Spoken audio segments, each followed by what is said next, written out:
अस्सलाम वालेकुम। दुरूद शरीफ पढ़ लें।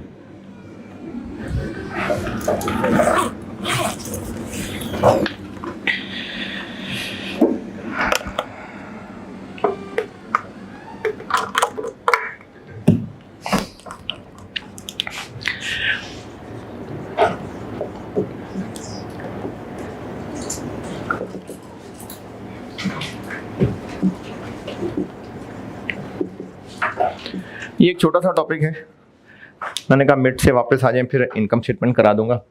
तो ये एक छोटा सा टॉपिक है, ये कवर कर लेते हैं। इसकी औकात जो है ना, ये अगर सेपरेट सवाल आए तो कुछ 7-8 नंबर की औकात है, और सेपरेट सवाल आ जाए तो आसान है, और अगर बड़ा सवाल आए तो उसमें ये मिक्स हो सकता है एडजस्टमेंट में। ऑपरेटिंग सेगमेंट्स,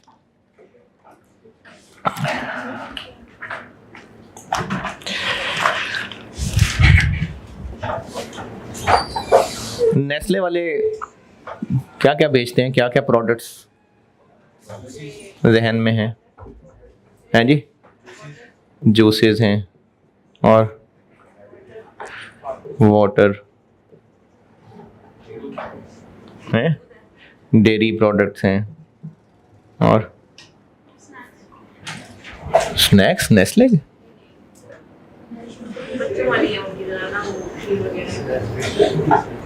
चलो जी, वो किड्स के वो नन्हे मुन्ने की पहली ग़िज़ा, सेरेलैक वगैरह। अच्छा जी, और हैं फिजी ड्रिंक्स, वो कौन सा है? कौन सा है इनका? वो कौन सा है? नेस्ले का? अच्छा जी, अच्छा, बेवरेजेस कर लेते हैं। चलो अच्छा, और कुछ? चलो बहुत है, बहुत है। अब ये सारा कुछ एक ही फैक्ट्री में बनता होगा, एक ही मशीन की एक टूटी खोलें तो पानी आ जाएगा, दूसरी से जूस आ जाएगा, है? अलग अलग सेटअप होगा, और अलग अलग सेटअप होगा ना तो अलग अलग रेलेवेंट एक्सपर्ट्स भी होंगे, और इनकी इवन के मार्केट्स भी अलग अलग होंगे, फिर डिस्ट्रीब्यूशन चैनल, यानी पूरा का पूरा सेटअप अलग होगा। तो अगर नेस्ले, क्योंकि कंपनी तो नेस्ले है, तो अगर नेस्ले की इनकम स्टेटमेंट बने और उसमें सेल्स आ रही हों लेट से 600 बिलियन, तो और नेट प्रॉफिट चलो 20 बिलियन, इस फाइनेंशियल स्टेटमेंट्स में ये तो पता चल रहा है कि नेस्ले का बिजनेस कैसा परफॉर्म कर रहा है। लेकिन अच्छा, फाइनेंशियल स्टेटमेंट्स लिस्टेड कंपनीज की पब्लिकली अवेलेबल होती हैं, तो दुनिया वालों ने क्या करना है उन स्टेटमेंट्स को पढ़ के? शेयर्स में इन्वेस्ट करना हो सकता है, और कंपैरेटिव बेंचमार्किंग हो सकती है, investors, lenders, comparators, government agencies, उन सबको इसमें कंसर्न होता है। तो वो लोग ये भी देखना चाहेंगे कि ये ज्यादा कहां से कमा रहे हैं, ताकि गवर्नमेंट भी ना फ्यूचर प्लानिंग उसके हिसाब से करे, बाकी कंपैरेटर्स को भी पता चले, इन्वेस्टर्स को पता चले। तो इससे ये पता नहीं चल रहा। इसी तरह से अगर इस कंपनी के एसेट्स हैं तो वो एसेट्स यहां हैं, यहां हैं, यहां हैं, ये पता नहीं चल रहा। तो IFRS 8 की जिंदगी का मकसद ये है कि किसी कंपनी के अगर मल्टीपल डिविजन्स हों, डिवीजन से मुराद मेरी ये है कि ये प्रोडक्ट लाइन हो जहां से कमाते हों, तो इसका मकसद है कि दुनिया वालों को ना इनकी डिटेल्ड इंफॉर्मेशन अलग अलग बताई जाए। ये मतलब नहीं है कि इनकम स्टेटमेंट तोड़ के बना दें, लेकिन एक सेपरेट नोट बनाएं जिसमें इन अलग अलग डिविजन्स की इंफॉर्मेशन दी जा रही हो। ये मकसद है SIS का। तो फिर ये IS एड्रेस किन कंपनीज को कर रहा होगा? लिस्टेड कंपनीज को कि अनलिस्टेड कंपनीज को? दुनिया वालों को बताएं तो अलग अलग बताएं, लिस्टेड को। तो इसमें ना इसकी जो टेस्टिंग है वो MCQ की हद तक हो सकती है, और इसमें एक बड़ी जबरदस्त टेक्निकल चीज है वो सिखाता हूं, वो न्यूमेरिकल टेस्टिंग हो सकती है। तो चूंकि हैं ही साढ़े 3 पेजेस का IS, तो इसकी मैं आपको अंग्रेजी लिखवाने की बजाय, खोलें किताब,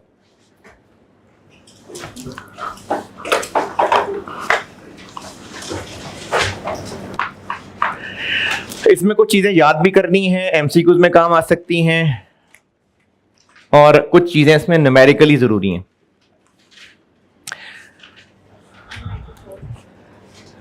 किसी बुक में शायद ये 194 होगा 27th एडिशन में, और 26th एडिशन है तो 192 होगा। चलें अपने हिसाब से देखिएगा जो भी पेज है, और किसी के पास मेरी साल पुरानी राइस की बुक है तो उसमें भी कहीं ना कहीं है। जहां भी है वो वहां तक पहुंच जाए, IFRS 8 में पहुंच जाए बस, जहां भी हैं।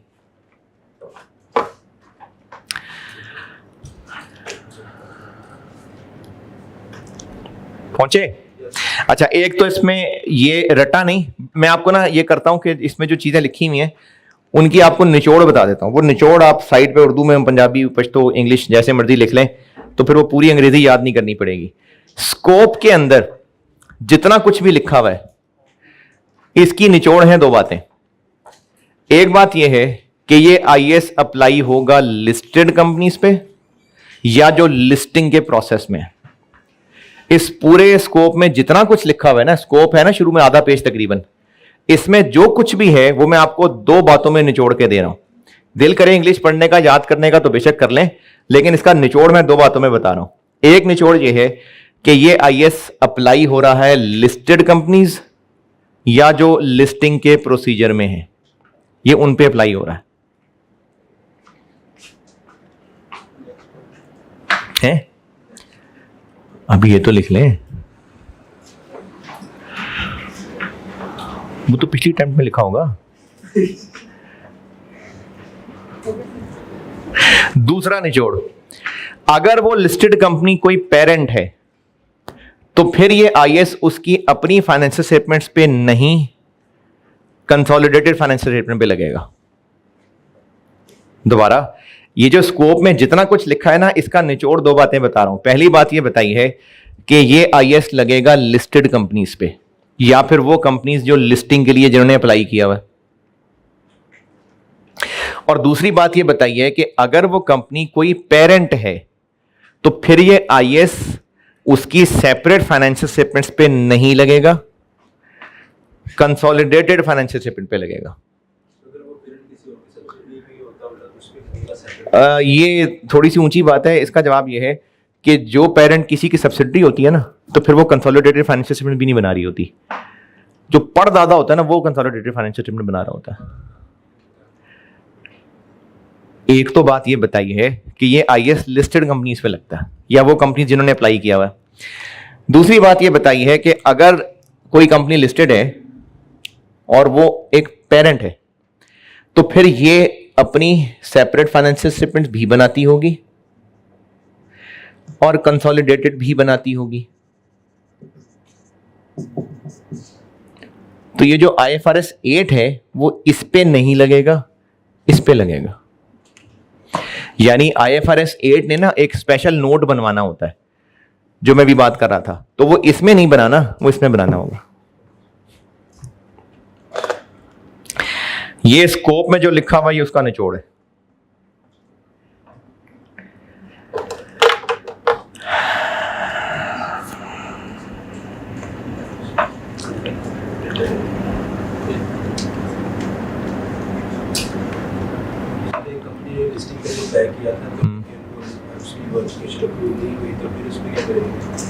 तो जिस साल में नहीं होगी निकाल देगा वो IFRS 8।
हाँ जी लिखा।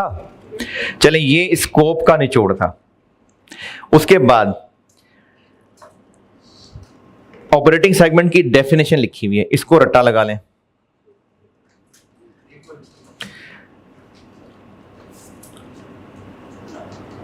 ऑपरेटिंग सेगमेंट की हेडिंग है, उसमें 2.1 ABC,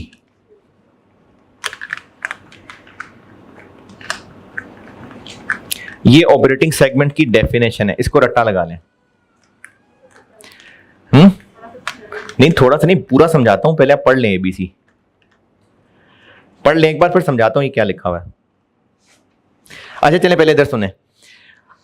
अगर इन अलग अलग प्रोडक्ट लाइंस के ऑपरेशंस अलग अलग हैं, तो डिसीजन मेकिंग भी सबकी अलग अलग हो रही होगी। यानी अगर ये बहुत सारे पैसे कमा के दे रहा है तो इसमें और पैसा इन्वेस्ट करना, अच्छा नहीं चल रहा तो पैसे वापस ले लेना, या फिर वर्कर्स को किस तरह से मजीद ट्रेनिंग्स देना या बोनसेस देना, यानी हर सेगमेंट के डिसीजन मेकिंग अलग अलग हो रही होगी। और ये तभी हो पाएगी जब मैनेजमेंट को, टॉप मैनेजमेंट को, इनके सबके रिजल्ट्स अलग अलग पता चल रहे हैं। और रिजल्ट्स कैसे अलग पता चलेंगे? जब प्रॉपर रिकॉर्ड्स अवेलेबल हैं। तो बस ये लिखा हुआ, ऑपरेटिंग सेगमेंट्स की डेफिनेशन पढ़ लें, ये याद करनी है आपने।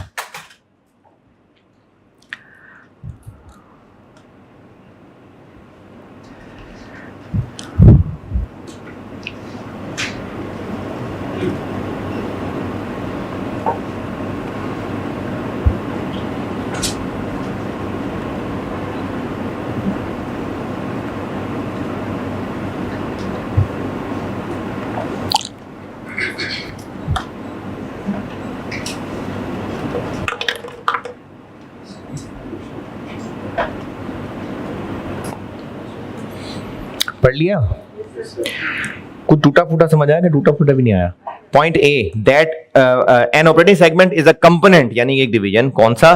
That engages in business activities from which it may earn revenues and income expenses, यानी ये वो डिवीजन है जो खर्चे कर रहे हैं और इनकम कमा रहे हैं। Point B, whose operating results are regularly reviewed by entities, top के लोग।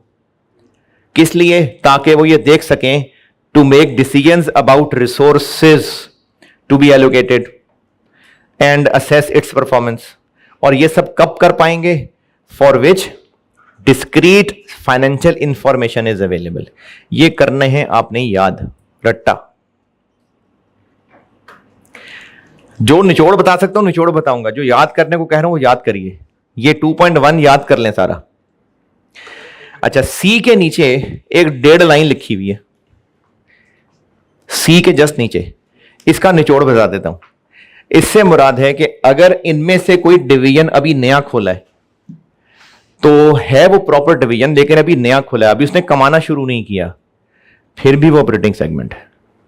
यानी ऑपरेटिंग सेगमेंट सिर्फ वो नहीं है जो कमा रहा है, ऑपरेटिंग सेगमेंट वो भी है जो अभी नया ओपन हुआ है और अभी उसने कमाना शुरू नहीं किया। कमाना मतलब प्रॉफिट नहीं कह रहा, सेल्स कह रहा हूं। अभी नहीं भी इसने कमाना शुरू किया ना, फिर भी वो ऑपरेटिंग सेगमेंट हो सकता है। ये सी के नीचे जो 1.5 लाइन लिखी है, 1.25 लाइनें, उसका ये मतलब है।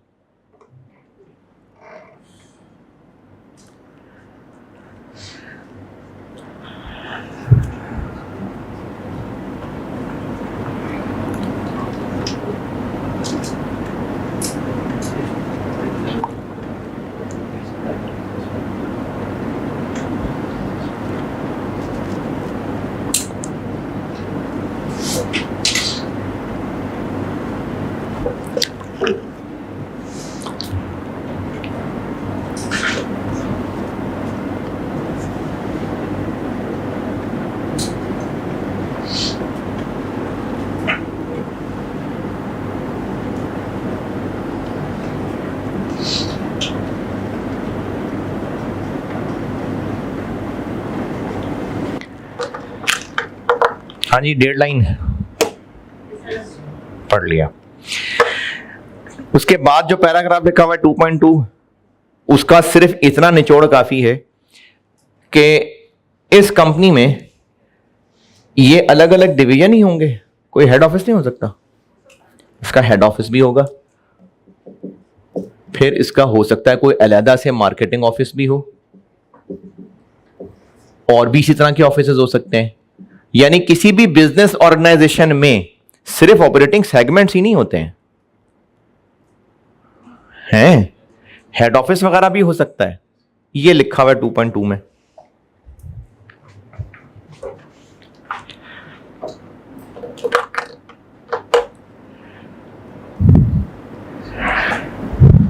अच्छा, ये जो सारी चीजें हैं ना, ये 3 पेजेस ही हैं, इसलिए मैंने आपको बुक से ही पढ़ा दिया, और जो याद करने वाली बात है वो याद करा रहा हूं। बाकी कहां पढ़ने की जहमत करेंगे, तो इसलिए उनके निचोड़ बता रहा हूं। 2.2 का निचोड़ ये है कि एक बिजनेस में ऑपरेटिंग सेगमेंट्स के अलावा भी होता है कुछ, हेड ऑफिस वगैरह। ओके। अच्छा, 2.3 का निचोड़ ये है कि जो ऊपर डेफिनेशन बी में लिखा हुआ है, डेफिनेशन बी में आए, regularly reviewed by chief operating decision maker. ये कौन होगा?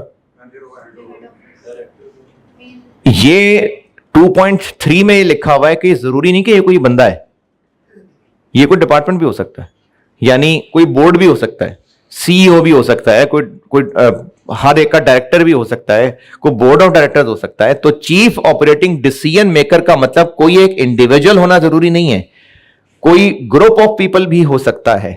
यह मतलब है 2.3 का।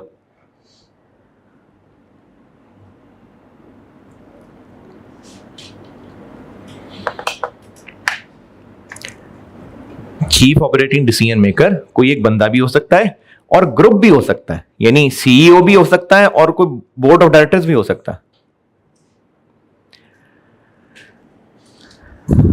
2.3 ओके।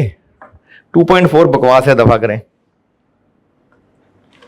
और अब आ जाए काम की चीज 3.3 पे, क्वांटिटेटिव थ्रेशोल्ड्स। ये बड़ी टेक्निकल चीज है, अगर इस पे न्यूमेरिकल सवाल आया तो वो ये होगा। 3.3 बताने लगा हूं।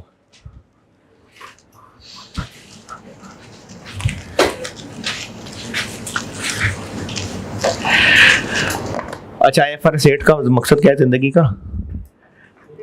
फाइनेंशियल स्टेटमेंट्स में एक अलग से डिस्क्लोजर बनेगा जिसमें ऑपरेटिंग सेगमेंट्स के बारे में कुछ बातें बताई जा रही होंगी। वो बातें क्या हो सकती हैं वो पढ़ते हैं अभी।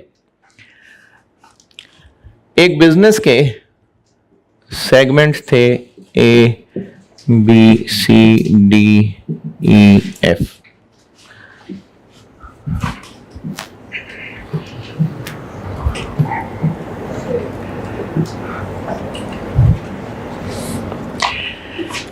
इनकी सेल्स इंटरनल और एक्सटर्नल।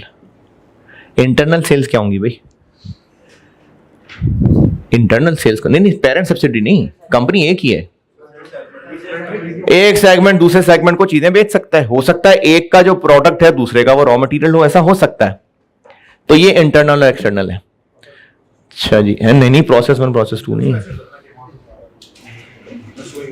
नहीं, नहीं, जबरदस्ती प्रोसेस 1 प्रोसेस 2 नहीं।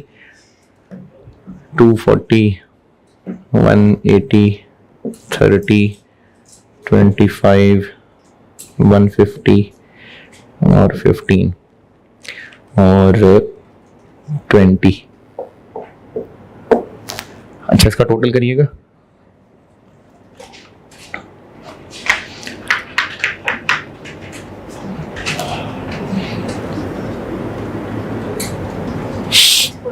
हम्म 640। अच्छा, इसका 70 और इन दोनों का कितना? 70। ओके।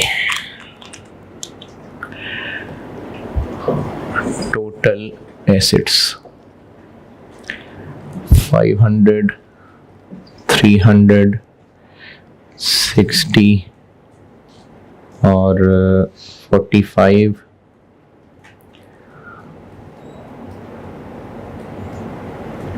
30 और 20, इसका टोटल देखें 955। ठीक है, और प्रॉफिट या लॉस 35 और 20 लॉस 7 16 9 और 5। नहीं, इसका टोटल नहीं करना, आप कर दें मुझे इसका टोटल 54 और 56। अच्छा 56 नहीं,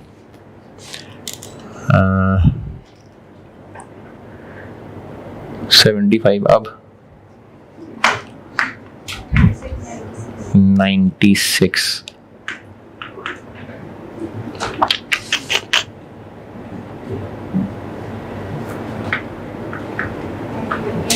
हम्म 98।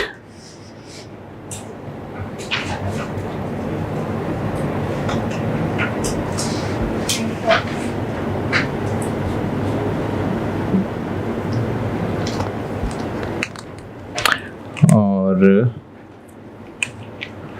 95।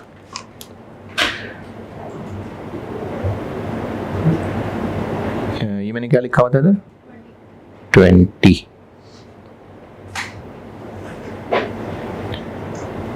अ, 30 और 2 और ये 7।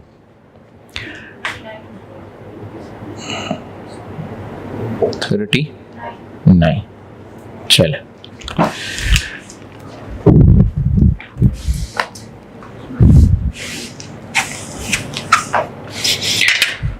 और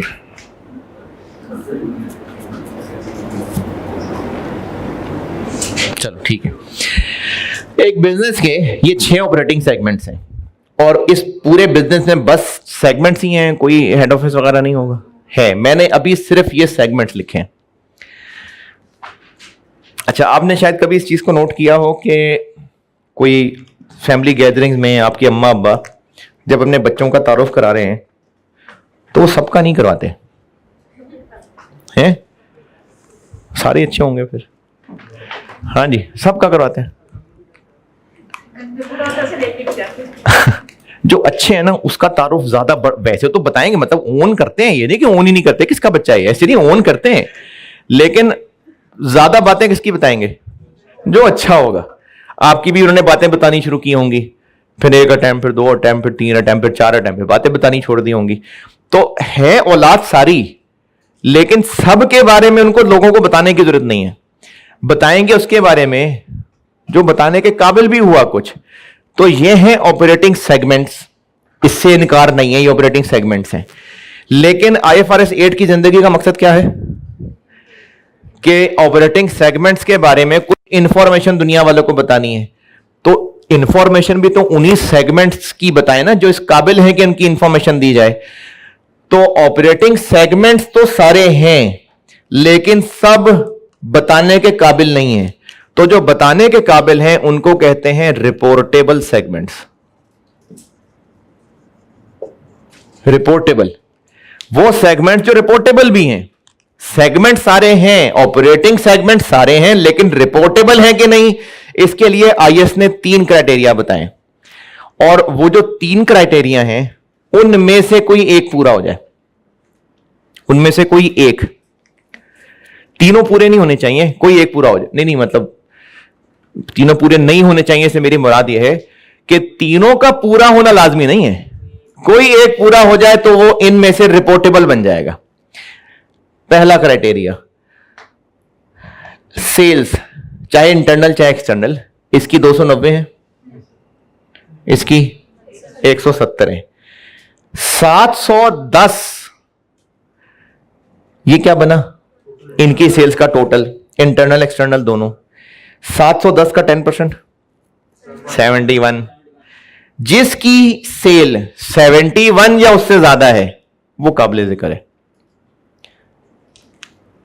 कौन कौन सा हो गया, ए भी हो गया, बी भी हो गया और ई भी हो गया, दोनों इंटरनल एक्सटर्नल। मतलब 290, 180, 30, 25, 170, 15। तो 710 जो कि पूरी कंपनी की टोटल सेल्स है, इंटरनल एक्सटर्नल दोनों, इसका 10% 71। जिसकी एक्सटर्नल इंटरनल सेल मिला के 71 या उससे ज्यादा है वो सिलेक्ट हो गया।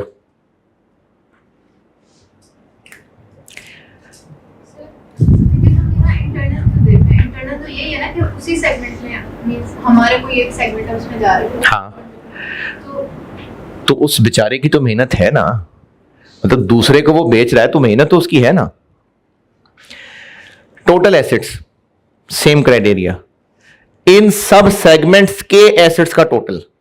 अच्छा, मैंने ये नहीं कहा कि बिजनेस के एसेट्स का टोटल, या एक ही बात है? क्यों, क्या डिफरेंट है? पूरे बिजनेस के टोटल में और क्या होगा, यही नहीं होंगे? हेड ऑफिस के भी एसेट्स होंगे। तो फिर ये मैंने ऐसी बात यहां क्यों नहीं की थी? क्योंकि सेल्स तो यही काम करके दे रहे हैं ना, हेड ऑफिस थोड़ी सेल्स कर रहा है। तो सेल्स तो यही पूरे बिजनेस की भी है, लेकिन एसेट्स ये पूरे बिजनेस के नहीं है। इसका 10% 95.5। अब जिसके एसेट्स 95.5 या उससे ज्यादा हैं वो सिलेक्ट हो गया। तो इस क्राइटेरिया में ए और बी आ गए। तीसरा क्राइटेरिया, अच्छा ये वाले दोनों ओके। इन सेगमेंट्स का टोटल, उस टोटल का 10% और मोर जो सेगमेंट है इंडिविजुअली वो लिस्ट में सिलेक्ट हो गया। अच्छा, अभी तक किसकी बारी आ गई? ए, बी और ई। तीसरा क्राइटेरिया, कोई एक पूरा हो जाए। तीसरा क्राइटेरिया, जिन सेगमेंट्स ने प्रॉफिट शो किया है उसका टोटल कर लें, जिन सेगमेंट्स ने लॉस शो किया है उसका टोटल कर लें। और इन दोनों टोटल्स में से इग्नोरिंग ब्रैकेट हायर कौन सा है? 95। इग्नोरिंग ब्रैकेट, अदरवाइज अगर ब्रैकेट इग्नोर ना करें तो फिर तो जहर यही हायर होगा, इसलिए इग्नोरिंग ब्रैकेट। जिन सेगमेंट्स ने प्रॉफिट शो किया है उनके प्रॉफिट्स का टोटल कर लें, जिन्होंने लॉस शो किया है उसके लॉस का टोटल कर लें, और इनमें से जो हायर है उस पर 10% रूल लगेगा। कितना बना? 9.5। अब जिसका 9.5 से बड़ा नंबर है वो सिलेक्ट हो गया। कौन कौन सा? ए, नहीं, ये 9.5 से बड़ा नंबर नहीं है। अरे है तो नंबर बड़ा ना, यही तो कह रहे हो, इग्नोरिंग ब्रैकेट। 9.5 से बड़ा नंबर, बस। तो इसका नतीजा भी ए और बी ही निकले। अब इस तीनों क्राइटेरिया से गुजर के जो लिस्ट बनी, यही फाइनल लिस्ट है। एक चेक और है। उससे पहले इन तीनों को एक दफा दोबारा बताता हूं।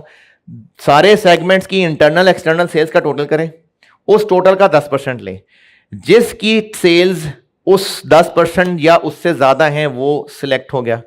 यही सलूक एसेट्स के साथ भी करें और यही सलूक प्रॉफिट और लॉस के साथ भी करें, लेकिन इसमें फर्क यह है कि किसका 10%? प्रॉफिट्स का टोटल या लॉसेस के टोटल में से हायर, उसके 10% का रूल लगेगा। अब इन तीनों में से जो भी सिलेक्ट हो सका उसकी लिस्ट आगे मैनेजमेंट को भिजवाने से पहले एक चीज और चेक कर लें।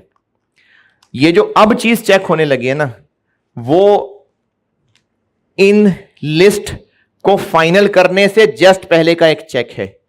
जो इस तीनों क्राइटेरिया से उतरे उनको लिस्ट डाउन करें, लेकिन ये कहने से पहले कि हाँ ये फाइनल है, एक चेक लगा लें। वो चेक ये है कि इनकी एक्सटर्नल सेल्स देखें कितनी है। एक्सटर्नल सेल्स 240, 180, 150, कितना बना?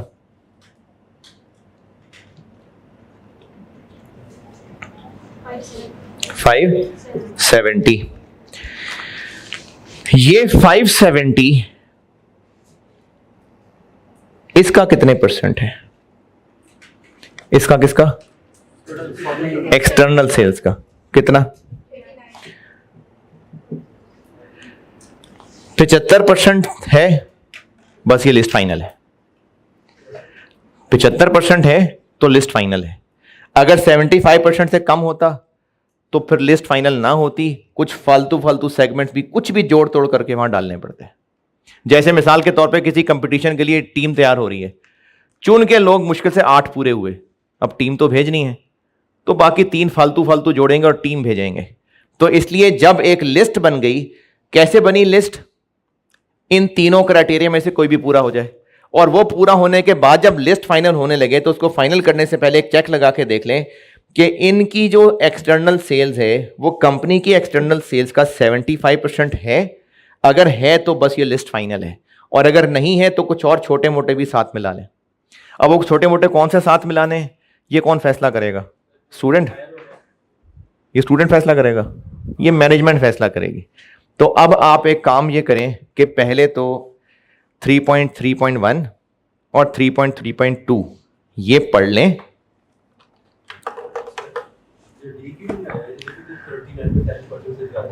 कहाँ?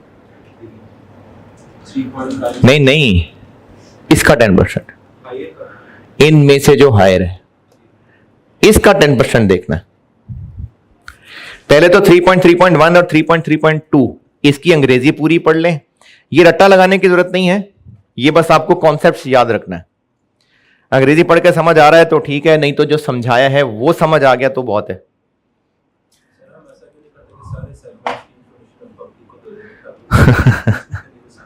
रश मचेगा, पब्लिक का टाइम जाया होगा।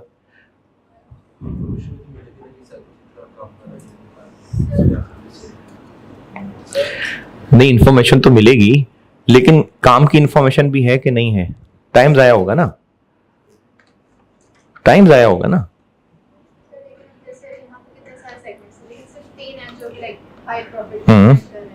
नहीं, हाई प्रॉफिट जरूरी नहीं है। ये देखो लॉस में जा रहा है।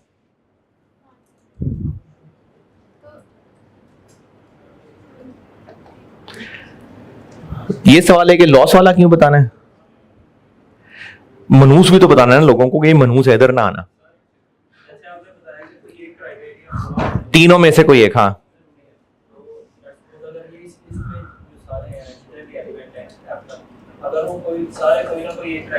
तो बस फिर सारे ही रिपोर्टेबल हैं। क्या सारे बच्चे अच्छे नहीं हो सकते? वो सारे हो सकते हैं, सारे बच्चे अच्छे हो सकते हैं, सबका तारुफ कराना जरूरी हो सकता है। तो अगर सारे ही रिपोर्टेबल हैं तो ठीक है, सारे ही रिपोर्टेबल हैं। नहीं, बात लॉस की नहीं है, बात यह है कि बताने के काबिल। देखो, अगर कोई बच्चा बदमाश है तो वो भी बताने के काबिल है कि मेरा ये बेटा जो है लाहौर का बदमाश है, ये भी बताने के काबिल बात है।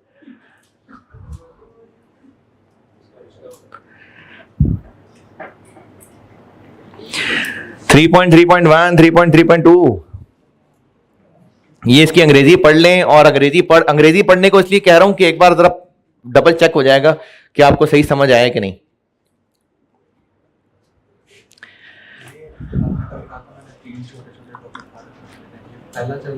तीन तो मैंने अभी जज्बाती कह दिया था, एक ही।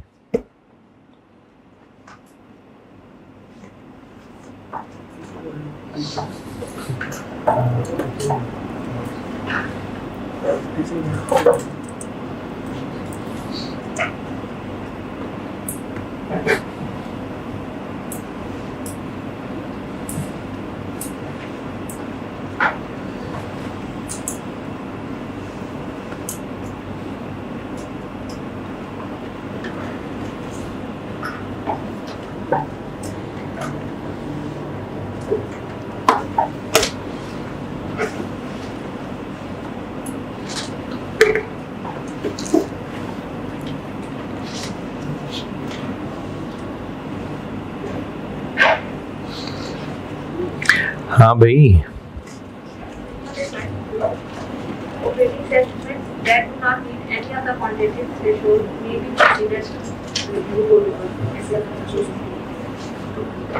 नहीं समझ आया।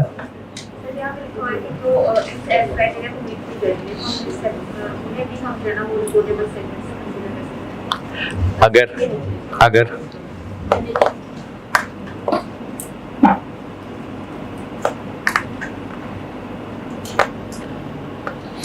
अगर मैनेजमेंट को लग रहा है कि ये बहुत इंपॉर्टेंट है दुनिया वालों को बताना, हम बिल्कुल बताना चाहेंगे दुनिया वालों को कि हम वाटर सेक्टर में आ गए हैं, तो मैनेजमेंट को अगर लग रहा है कि बहुत जरूरी है बताना तो फिर वो उसको भी कह सकते हैं।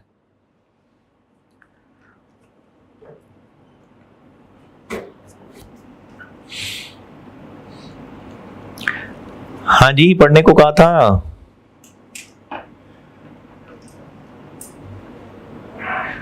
पढ़ा। चले एक सवाल कर दें जल्दी से। ऑटम 19, ऑटम 19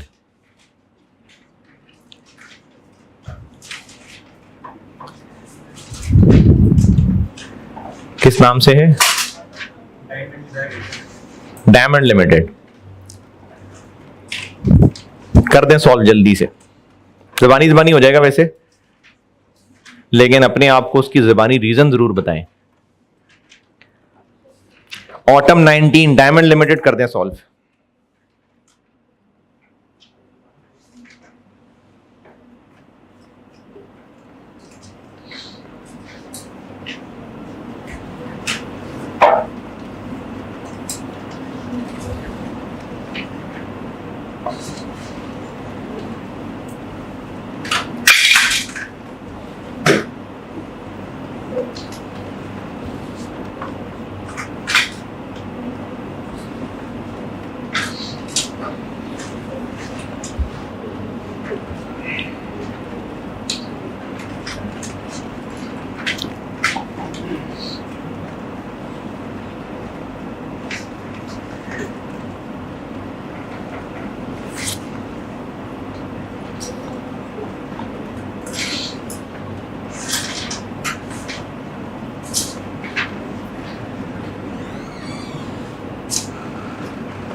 जी ये 3.2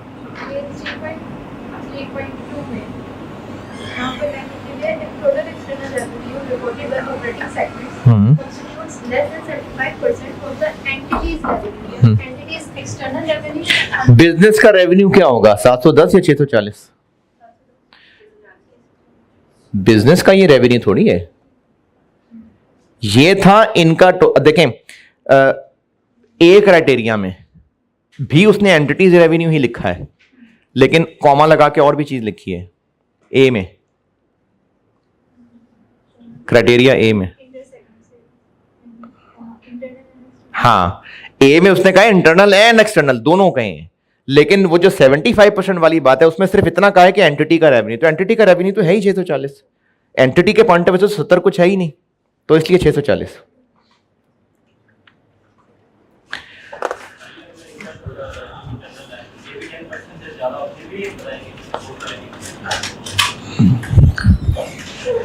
अगर इसका इधर 50 होता, इधर 240 होता, तो ये रिपोर्टेबल होता। ये जो हमने तीनों में से एक एक क्राइटेरिया देखना है ना, तो वो एक्सटर्नल इंटरनल दोनों सेल्स के लिए, चाहे किसी की हो ही इंटरनल एक्सटर्नल ही ना हो, फिर भी वो इस क्राइटेरिया के अंदर आएगा तो आएगा। लेकिन ये जो 75% वाला है फाइनल, ये एक्सटर्नल के लिए।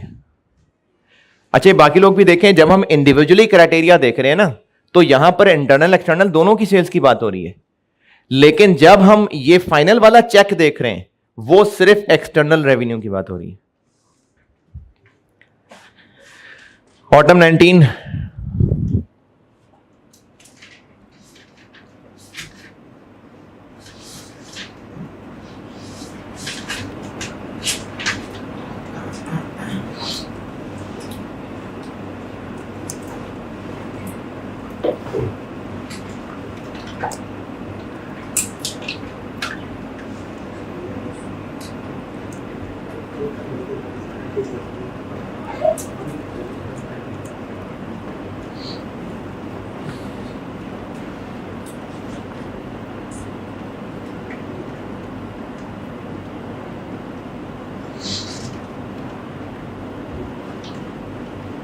Thank you.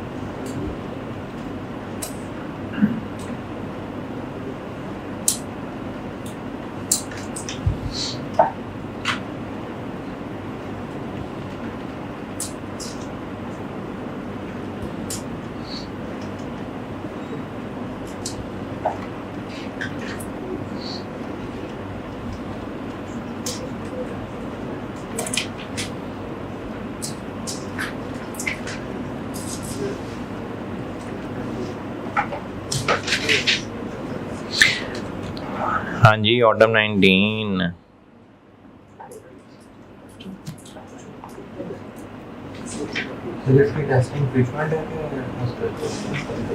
कभी कभी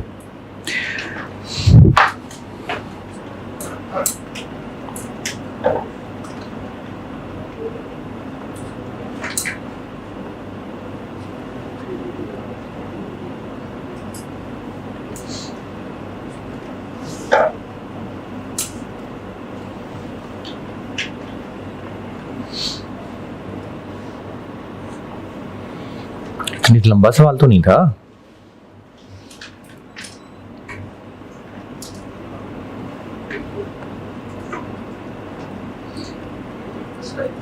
बस ये आइडेंटिफाई करना है ना तो कौन सा मतलब कैलकुलेटर दिखा तो नहीं है कितना टाइम सब आइडेंटिफाई कर। हाँ जी, आइडेंटिफाई करने को कहा उसने सिर्फ।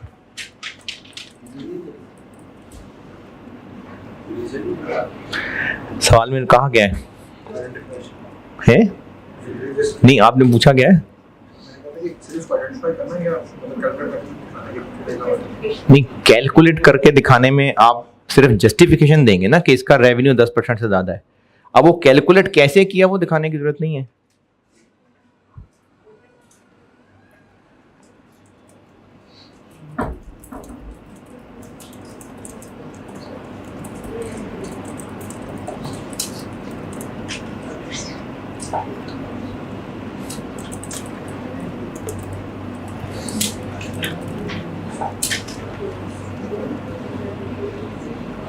ठीक है, डन।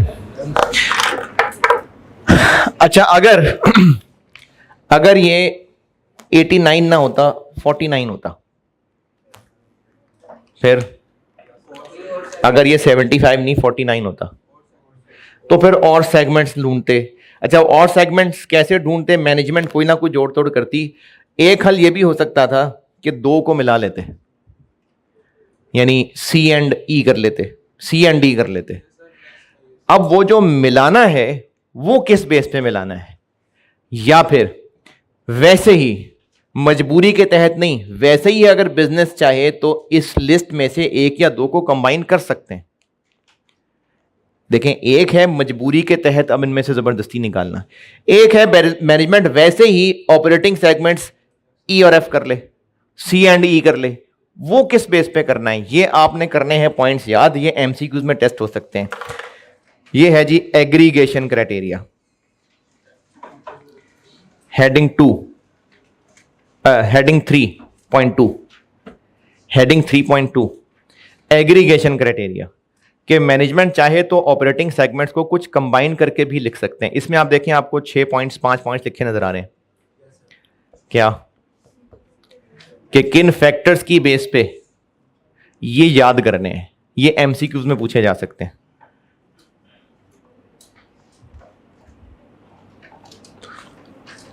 ठीक है,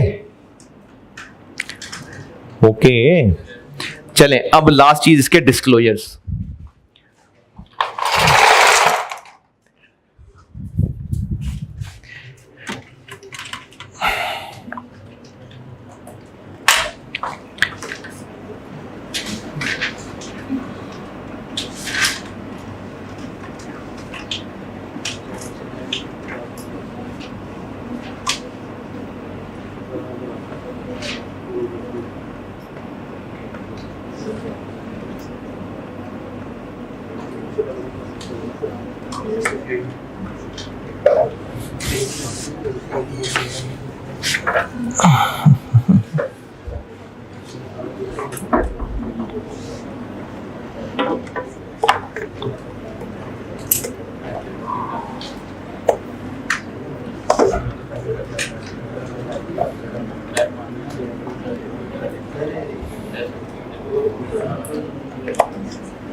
डिस्क्लोजर।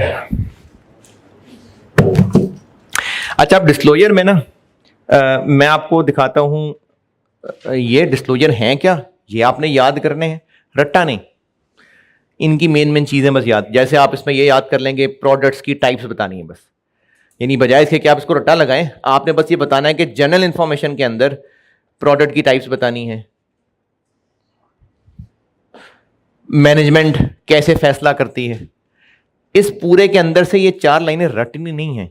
इसी तरह से an entity shell report, report के बाद क्या था मैयर, मैयर के बाद क्या था ऑफ, ये नहीं करना। आपको ये चीज याद करनी है कि मैनेजमेंट ने इन सेगमेंट्स के बारे में बताना क्या क्या है। जैसे पॉइंट ए में क्या लिखा हुआ है, बस इतना याद रख लें कि प्रॉफिट एंड लॉस बताना है, इधर टोटल एसेट्स बताने हैं।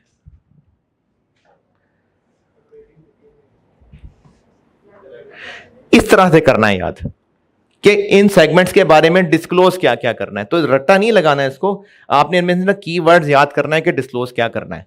अच्छा, अब डिस्क्लोज करना कैसे है उसके लिए मैंने ना एक प्रैक्टिकल बना के दिखाया हुआ है।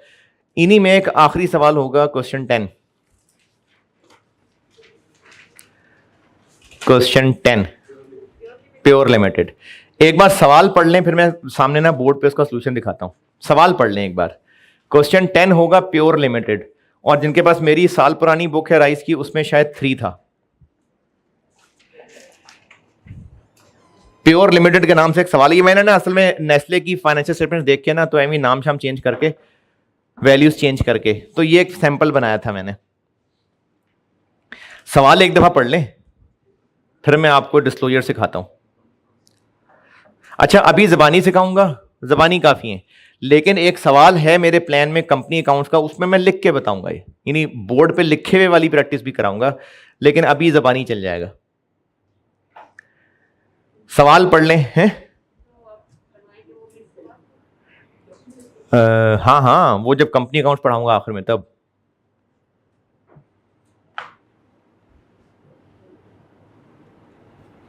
सवाल कहाँ है पढ़ने को?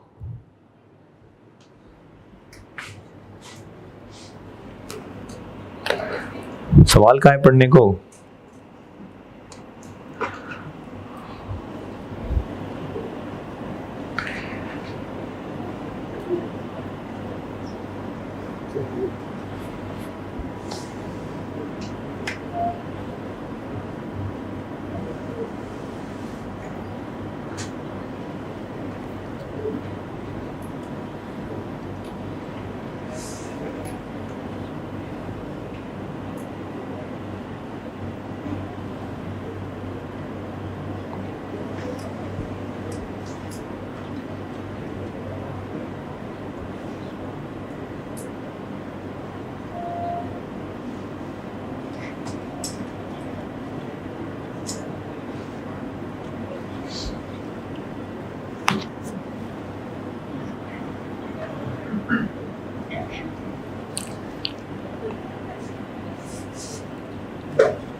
पढ़ लिया?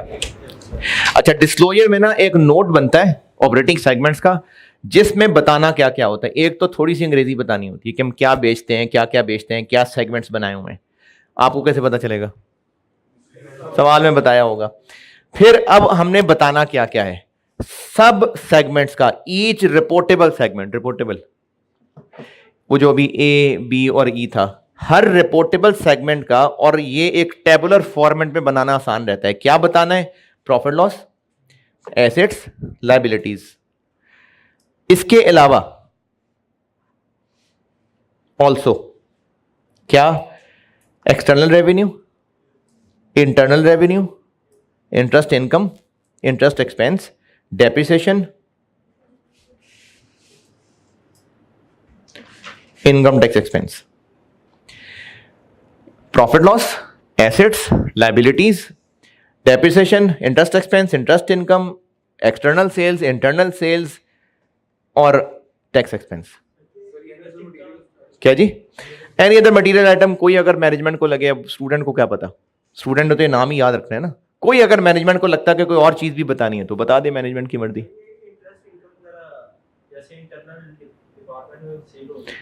नहीं, बिजनेस है कि एक डिपार्टमेंट ने दूसरे को लोन दिया हो सकता है, हो सकता है एक डिपार्टमेंट ने दूसरे को लोन दिया हो तो एक का इंटरेस्ट एक्सपेंस हो, एक की इंटरेस्ट इनकम हो, बिल्कुल हो सकता है। ये मैंने कब कैसे एफपी में आएगा? पहली बात, इंटरेस्ट इनकम और इंटरेस्ट एक्सपेंस एसओएफपी में कब आता है? क्या बिजनेस के लिए वो इंटरेस्ट इनकम इंटरेस्ट एक्सपेंस है? तो नहीं आएगा। अच्छा, ये कंसोलिडेशन नहीं हो रही है, पता है ना, ये कंसोलिडेशन नहीं है बीच में। तो ये सब चीजें ना टेबुलर फॉर्मेट में बतानी होती हैं। फिर इसके अलावा ये रिकंसिलिएशंस होती हैं। क्यों है ये मैं भी आपको सॉल्यूशन से सिखाता हूं। रिकंसिलिएशंस बनानी होती हैं और फिर कुछ और बातें अंग्रेजी में बतानी होती हैं कि रेवेन्यू हर किधर गया,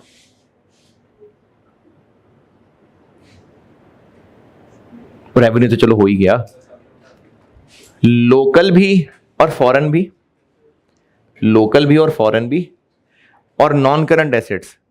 पाकिस्तान में तो क्या, जो बाहर है वो भी बताने, पाकिस्तान वाले भी बताने, बाहर वाले भी बताने। और अगर किसी एक ही कस्टमर को बहुत सारी सेल कर रहे हैं तो ये भी बताना है।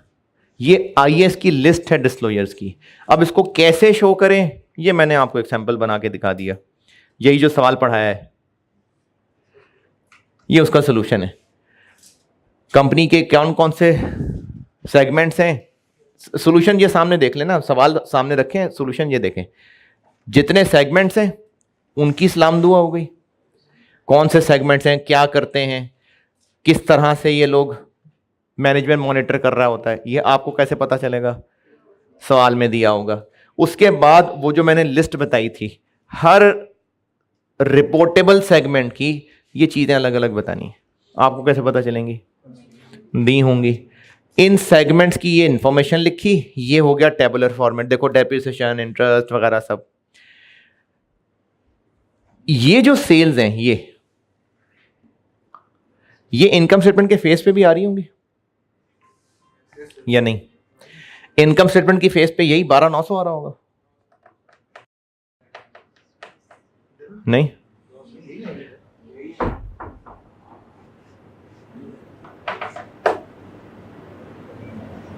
अच्छा, ये सिर्फ ए बी और ई लिखा हुआ है, बाकी भी तो होंगे कोई। तो इनका जो टोटल यहां लिखा हुआ है यही इनकम स्टेटमेंट में आ रहा है, नहीं? फर्क है ना, तो वो फर्क भी तो बताना है, उसको कहते हैं रिकंसिलिएशन। वो ये है रिकंसिलिएशन ऑफ सेल्स। इसी तरह ये जो प्रॉफिट लिखा हुआ है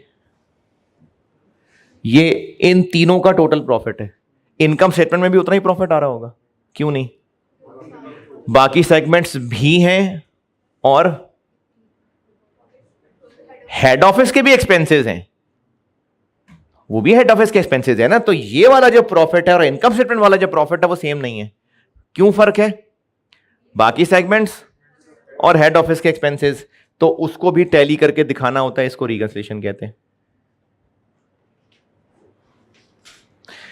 ऊपर वाला टोटल और इनकम स्टेटमेंट में आने वाला प्रॉफिट, और फर्क किस वजह से है? अनएलोकेटेड की वजह से। ऊपर आने वाला टोटल और इनकम स्टेटमेंट में आने वाली सेल्स, फर्क किस वजह से? ये रिकंसिलिएशन है। इसी तरह ये सामने ही आ रहा है, ये बैलेंस शीट का टोटल यही होगा, क्यों? बाकी भी हैं, हेड ऑफिस भी है, तो इसकी भी रिकंसिलिएशन बनानी है। ये लायबिलिटीज का टोटल ये आ रहा होगा, नहीं? तो इन चार चीजों की रिकंसिलिएशन बना के देनी होती है, सेल्स की, प्रॉफिट की, एसेट्स की, लायबिलिटीज की। ओके? और ये क्या हो गया? पाकिस्तान में और बाहर सेल्स कितनी, नॉन करंट एसेट्स कितने, ये भी रिक्वायरमेंट थी। और ये क्या है? वो जो एक कस्टमर है जिसको बहुत सारी चीजें बेच रहे हैं, वो ये बात बतानी है। ये जो नॉन करंट एसेट्स रिसीवेबल हो। नॉन करंट एसेट्स, ये क्या होगा? नॉन करंट एसेट्स, क्या होगा? नॉन करंट एसेट्स होंगे फिर क्या होगा? PPE, intangible assets, development cost. यार बाहर जायदादें नहीं हो सकती क्या?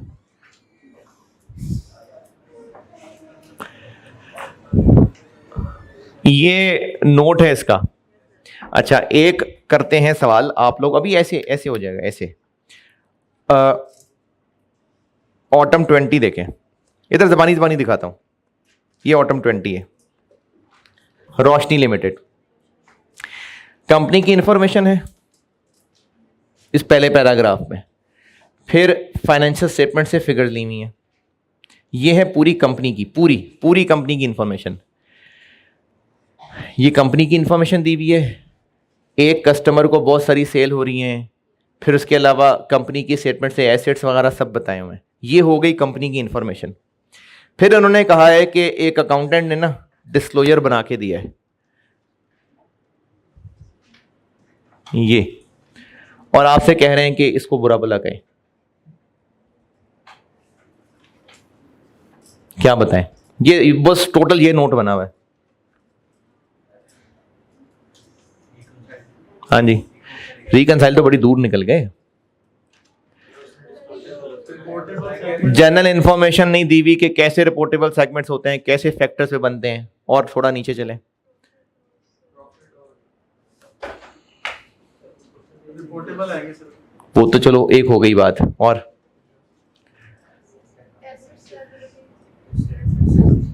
इंटरनल रेवेन्यू नहीं है, ये तो बताना ही नहीं होता, अलग अलग बताना होता है। डेप्रिसिएशन किधर है, लायबिलिटीज किधर है, ये गलतियां बतानी है। फिर उसके बाद रिकंसलेशंस नहीं है, और वो जो ज्योग्राफिकली हमने सेल्स और नॉन करंट एसेट्स बताने थे वो भी नहीं है। मेजर कस्टमर की इंफॉर्मेशन नहीं है। ये आ गए 8 नंबर।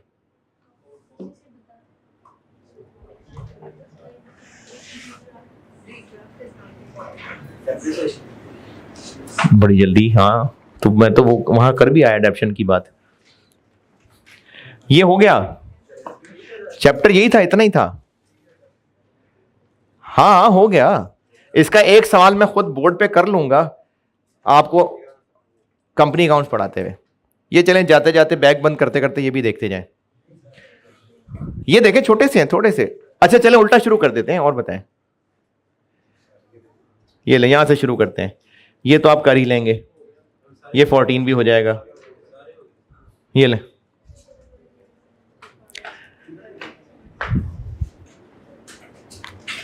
ज्योग्राफिकल इंफॉर्मेशन बतानी होती है कौन सी?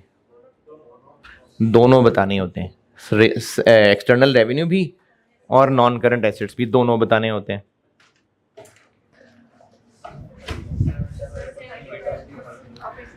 हाँ जी, 75% ऑफ एक्सटर्नल रेवेन्यू।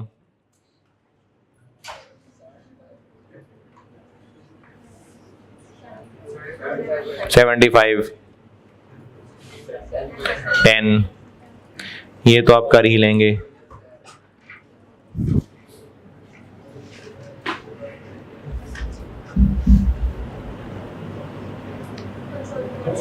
कंसोलिडेटेड, ये आपको एग्रीगेशन क्राइटेरिया मैंने 5 पॉइंट्स कहे थे याद करने को, वो याद किए होंगे तो फिर ये होगा।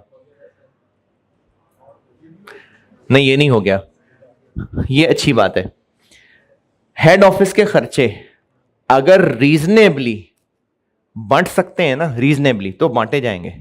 जैसे अगर हेड ऑफिस में एक डिपार्टमेंट है जो बैठे हेड ऑफिस में हुए हैं, लेकिन 4 बंदे जो हैं वो फूड, जो डेयरी फूड्स है उसका काम कर रहे हैं, 2 बंदे जो हैं वो बेवरेजेस का काम कर रहे हैं, बैठे हेड ऑफिस में हैं, लेकिन उनके खर्चे रीजनेबल बांटे जा सकते हैं, तो फिर वो बटेंगे, फिर प्रॉपर सेगमेंट्स बनेंगे, तो कैन बी एलोकेटेड। जी अपॉर्चनमेंट, ओवरहेड्स के अपॉर्चनमेंट की तरह।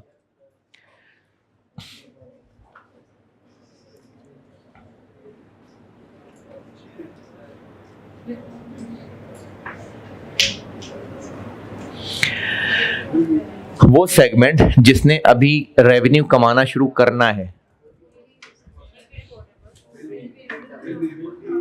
नहीं है जबरदस्ती थोड़ी, will be reportable, may be reportable, औकात होगी तो रिपोर्ट करेंगे ना।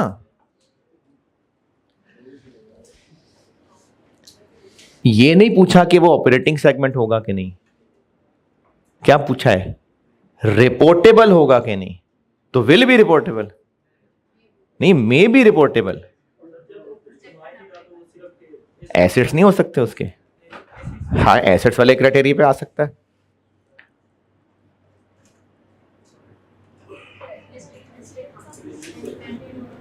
लिस्टेड नहीं, विशेष नहीं, लिस्टेड। और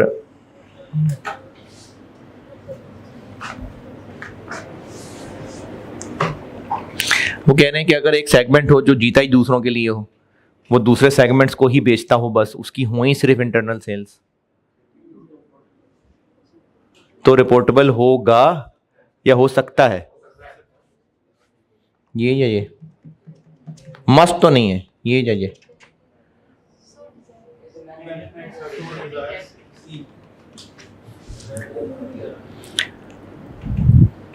ऑपरेटिंग सेगमेंट की डेफिनेशन कर लेंगे।